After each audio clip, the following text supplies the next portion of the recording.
सम्मानित माननीय अंजुम आराम जी, अनुप्रिया जी, इलेक्ट्रॉनिक एवं प्रिंट मीडिया के सम्मानित साथियों, आज हम लोग इंटायर पॉलिटिकल साइंस जो ब्रह्मांड में नहीं पढ़ाया जाता है उसके पढ़े हुए आदरणीय प्रधानमंत्री जी के अकबर के सुपुत्र शाहजहां के बनाए लाल किला के प्राचीर से बोले गए झूठ। चूंकि झूठ तो इनका डीएनए है, झूठ बोलना तो इनका संस्कार है। इंटायर पॉलिटिकल साइंस से पास किए तो और झूठ बोलेंगे। इस सब्जेक्ट से तो कोई पढ़वे नहीं किया है और टेली प्रिंटर से पढ़ते हैं। ही सामने में रखा रहता है, नजर चौकन्ना रहता है और तब पर भी झूठ बोल देते हैं, चाहे तो गलत पढ़ते हैं या गलत लिखे रहते हैं। खैर ये उनका विषय है। तो आज हम आदरणीय प्रधानमंत्री जी ने लाल किला से 10वीं बार भाषण दिया और सबसे लंबा राजनीति में पटाखा छोड़ा। नहीं होता है पड़पड़ाना राजनीति में, तो 90 मिनट 34 सेकंड ही भाषण दिए और लंबा भाषण देके लेकिन लाल किला को भी आतंकी एकदम अपमानित कर दिए। कहा कि 1000 वर्ष से देश गुलाम है। लज्जा नहीं लगा नरेंद्र मोदी? अगर 1000 वर्ष से इस देश की गुलामी का इतिहास आप लिख रहे हैं तो लाल किला कब बना था? लाल किला किसने बनाया था? शाहजहां ने। तो शाहजहां के लाल किला पर चढ़ करके भाषण देने में इनको लज्जा नहीं लगता है। और शाहजहां जिस काल खंड में पैदा लिए उस खंड को काल खंड को गुलामी का खंड कहते हैं। इतिहास के तो ऐसे जानकार हैं कि चिथड़ा चिथड़ा उड़ा देते हैं आदरणीय प्रधानमंत्री जी। अब चलिए इनका हम 10 झूठ पकड़ेंगे। ऐसे तो झूठ बोले में भाई गिनीज बुक में इनका नाम दर्ज है, लेकिन चलिए 10 बार झंडा फहराए हैं तो 10 से झूठ पकड़ते हैं इनका। अब देख लीजिए इनका झूठ। ये बोले कि जनसंख्या के मामले में हमारा अचीवमेंट है देश का, कि दुनिया में सबसे हम आगे हैं। तो गिरिराज सिंह पड़ाका क्यों छोड़ते हैं जनसंख्या नियंत्रण का? योगी आदित्यनाथ क्यों यह बात बोलते हैं जनसंख्या नियंत्रण का? अगर जनसंख्या को आप अपनी उपलब्धि बता रहे हैं आदरणीय नरेंद्र मोदी जी, तो जनसंख्या नियंत्रण के फर्जी बातें कह करके समाज में तनाव की खेती आपका 2म दर्जा का नेता क्यों पैदा करता है? सवाल नंबर 1। सवाल नंबर 2, आपने कहा कि कोई भी अंतर्राष्ट्रीय एजेंसी जो है वो भारत का गौरव कर रही है, भारत की गौरव गाथा लिख रही है अंतर्राष्ट्रीय एजेंसी। इससे बड़ा झूठ और फरेब क्या हो सकता है? प्रेस फ्रीडम रैंकिंग में 150वां स्थान पर आप पहुंच गए 133 से। टीवी उपलब्धि है आपका, है गौरव गाथा है। ये देश का एजेंसी है, गुजरात का है, ये तो अंतर्राष्ट्रीय एजेंसी है। Economist intelligence unit democracy index में 2014 में जब आपका पदार्पण हुआ तो 27वां स्थान में थे, तो 2020 में 53वां पहुंच गए थे। गौरव गाथा है। लाज नहीं लगता है आपको बोलने में कि अंतर्राष्ट्रीय एजेंसी हमारी रेटिंग कर रहा है, देश में दुनिया में सबसे आगे कह रहा है। सिविल लिबर्टी के मामले में भारत का स्कोर 2015 में 43, अब 22 में घटकर हो गया 33। तो आपको पता नहीं चल रहा है कि फर्जी देशद्रोह का मुकदमा कर देते हैं आप? अब चलिए, राजनीतिक अधिकार के मामले में भारत का स्कोर 35 था, वो अब 33 हो गया, घट गया। Global gender gap report, human freedom index and world press freedom index, यानी कि महिला न्याय, मानव विकास और मीडिया की स्वतंत्रता के 3 मामलों में सर्वाधिक खराब है हालत आपका। यह अंतर्राष्ट्रीय एजेंसी बोलती है। ये कहां से पढ़ के आए नरेंद्र मोदी कि हमारा सब गौरव गाथा खोल रहा है? तो ये एजेंसी कौन है? ये जदयू का एजेंसी बोल रहा है, ये आरजेडी का एजेंसी, कांग्रेस का एजेंसी, अदानी का एजेंसी, क्या अंबानी का एजेंसी? अरे ये एजेंसी कौन है? ये अंतर्राष्ट्रीय एजेंसी है जिसके बारे में आप कह रहे हैं हमारी गौरव गाथा लिख रहा है। अब देखिए क्या करें, अब भूखमरी वाला ये भूखा बना दिया पूरा देश को। ग्लोबल इंडेक्स में पाकिस्तान और बांग्लादेश जैसे देश से भी आपका हालत खराब है। अब चलिए, ये कितना बड़ा फर्जीवाड़ा करने वाला है। ये कहां से पढ़ के आए हैं? लगता है सरस्वती शिशु मंदिर में भी इनका नाम लिखाया था कि नहीं लिखाया था। जिसने एगो आ गया है कैलिफोर्निया पब्लिक यूनिवर्सिटी से पास करके, अब वो ब्रह्मांड में नहीं है, वो इसी इंटायर पॉलिटिकल साइंस से ही पास करके आ गए हैं। अब यह क्या बोलते हैं सो देखिए, ये बोलते हैं कि 13.5 करोड़ लोग गरीबी रेखा से नीचे आ गए हैं। हम नरेंद्र मोदी जी आपसे जानना चाहते हैं, 80 करोड़ लोगों को आपने गरीबों को राशन मुफ्त में देने की बात कोविड के समय किया। अगर गरीबी रेखा से 13.5 करोड़ लोग बाहर आ गए, जो आपकी रिपोर्ट कहती है, तो 80 करोड़ लोगों को क्यों राशन मिल रहा है आज? ये तो आपके आंकड़े ही फर्जी हैं। फर्जी तो डीएनए आपका है। आप ही का आंकड़ा है कि 80 करोड़ लोग को हम रोज राशन दे रहे हैं।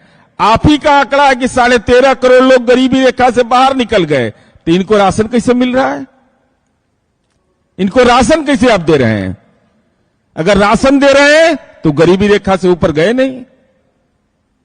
ये तो आप ही की बात से आप ही की पुष्टि होती है आदरणीय नरेंद्र मोदी जी। और चलिए, क्या हालत था कि 2011 में गरीबी दर 22.5, 12 में 21.9 और 19 में घटकर 10.2% हो गया। और इसी गरीबी को 2004 में 37.2% था और अगले 8 वर्ष में 12 में 21.9। इसका मतलब यूपीए के कार्यकाल में 15.3% की गिरावट थी और आपके समय 11.7। देश को आपने कंगाल बनाया है, भुखमरी बना दिया। ये रिपोर्ट कहती है, ये हमारी रिपोर्ट नहीं। उस समय यूएनडीपी बनाता था और आज भी यूएनडीपी बनाता है। ये कितना बड़ा झूठा है सो बताइए। ये तो साफ साफ बता रहा है, मैं तो आंकड़े के माध्यम से बता रहा हूं। अब चलिए, अभी क्या बोला कि पूरी दुनिया में, कहीं दुनिया में कहां घूमे हैं कि ऐसे ही झटका उटका मार के चल आते हैं कि पूरी दुनिया में यूरिया सबसे कम दाम में मिल रहा है। ऐ नरेंद्र मोदी, गीता पर हाथ रख के बोलो, अगर सनातनी हिंदू हो, अगर सनातनी हिंदू आप हैं, दुनिया के अंदर सबसे अगर कम दाम में यूरिया मिलता है तो वह मिलता है बोलबिया में। बोलबिया भी तो इनको मालूम होगा नहीं। अच्छा, कब क्या बोलेंगे? भादों में कुछ बोल देंगे, सावन में कुछ बोल देंगे।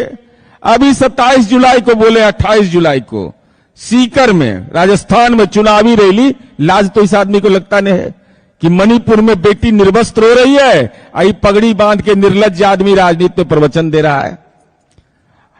वहां बोले कि 3,000 रुपया से 2 से 3 हो गए, मतलब 3,000 रुपया दाम उसका एवरेज बताया और हम सबसे कम दाम में दे रहे हैं। अब जरा ये भी सच देख लीजिए, किसानों के साथ कितना बड़ा धोखा ये आदमी दे रहा है। कहा कि दुनिया में 2,000 है, अब 3,000 है, हम 2,000 में दे रहे हैं। और भारत में यूरिया का दाम 2014-15 में 276 रुपया और 2023 में 2,068 रुपया। तो कम है, सही बात है, कम है।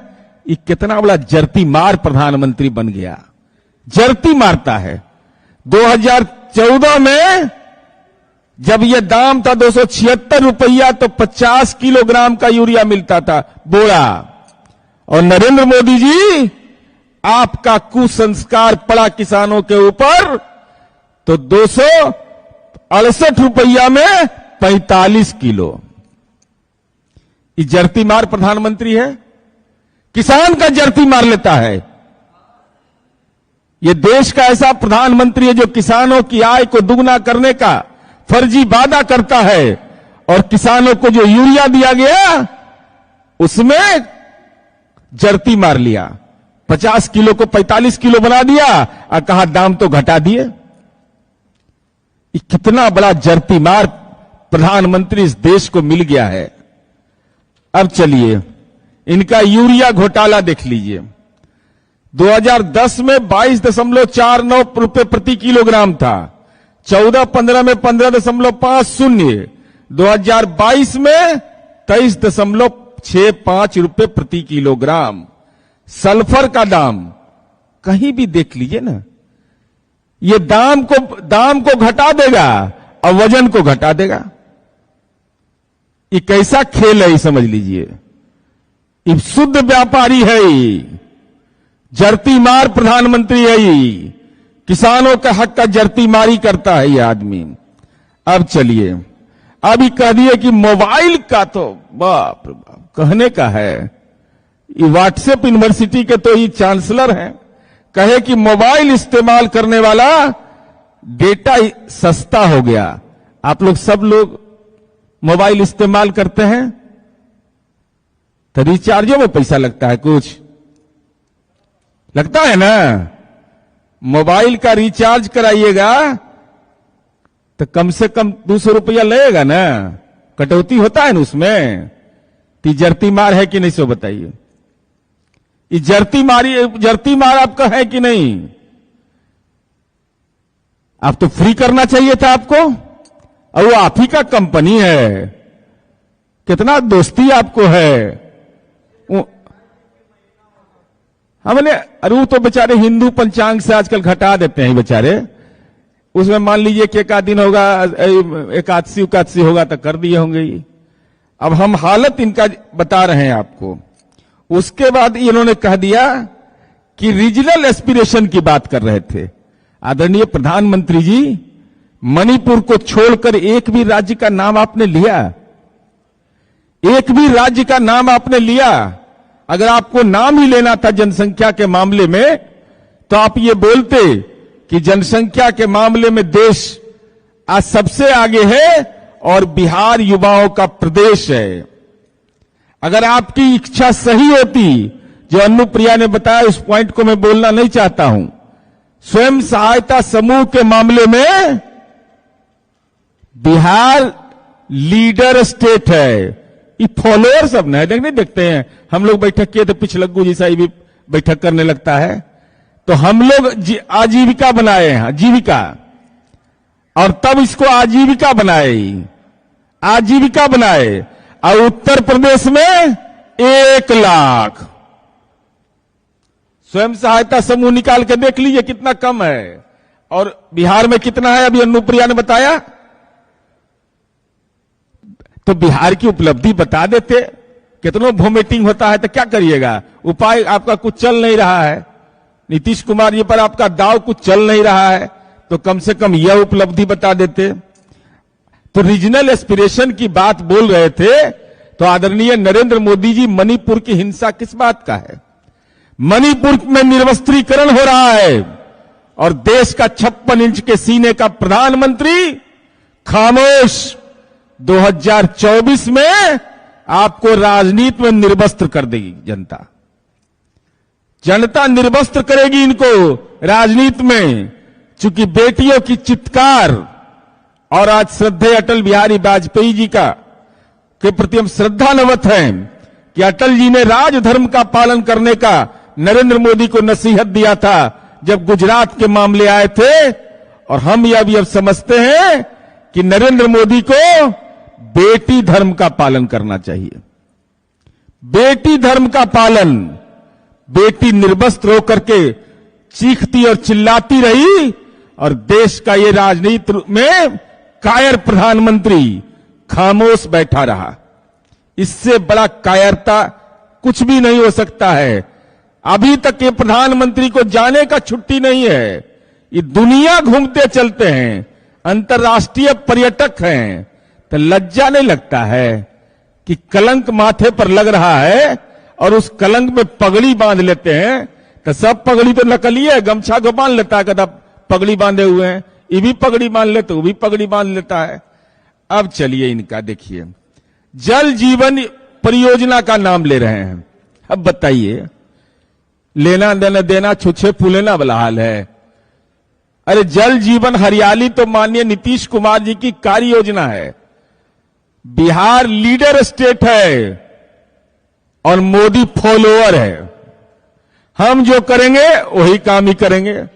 तो नीतीश कुमार जी को तो यूनाइटेड नेशन के राउंड टेबल कॉन्फ्रेंस में क्लाइमेट लीडर कहा गया, लेकिन आदरणीय नरेंद्र मोदी जी आपके घृणतम कारनामे के चलते जो देश में आपने अभी स्वतंत्रता दिवस के अवसर पर 10 मैंने आपका झूठ अभी पकड़ा है। झूठ तो बहुत है, इतना झूठ है ना कि सत्यवादी हरिश्चंद्र तो बनारस में एकदम छिप गए, कहीं ना बहुत परेशान किए हुए, एकदम जीना मुहाल किए हुए ही। जब बोलता है तो खाली झूठे बोलता है, मुंह खोला कि झूठ बोल दिया। तो हम ये जानना चाहते हैं आदरणीय प्रधानमंत्री जी आपसे, क्या ये सारे आरोप हमारे सही हैं?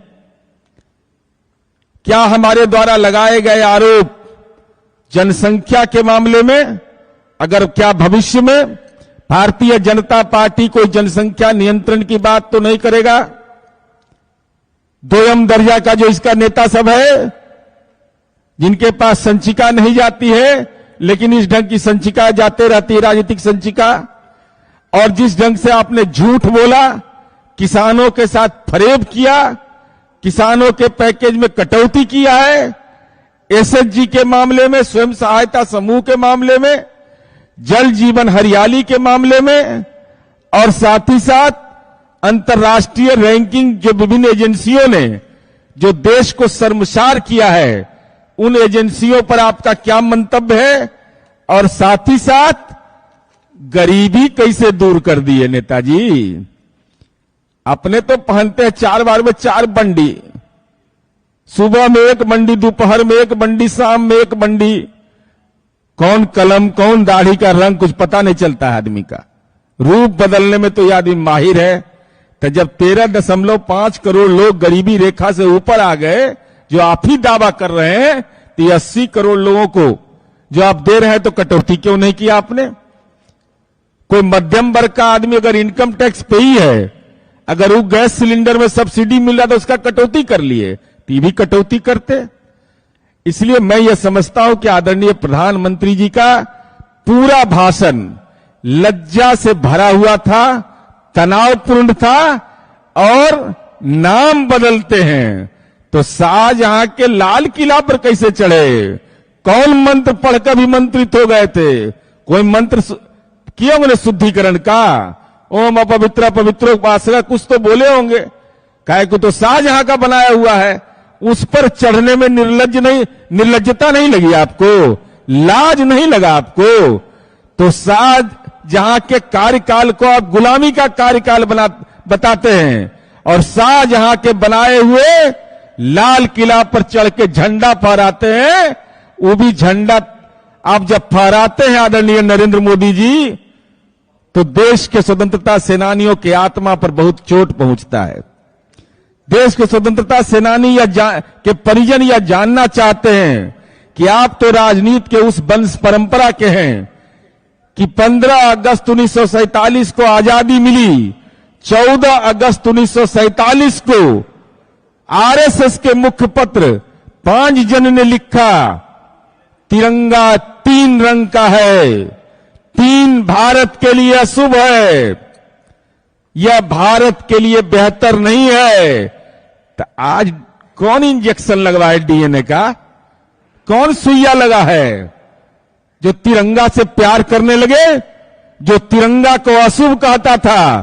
तो हमारे पुरखे आज अपने आप को अपमानित महसूस करते हैं। जिसने तिरंगा को 3 रंग का करके अशुभ कहा, अपमानित किया, वो आज राष्ट्रवादी बनकर करके झंडा फहरा रहा है। तो आपको 2024 में उन स्वतंत्रता सेनानियों का जो देश की आजादी की लड़ाई में कुर्बानी दिए, जो जान दिए, उनकी आत्मा से राजनीतिक श्राप मिलने वाला है।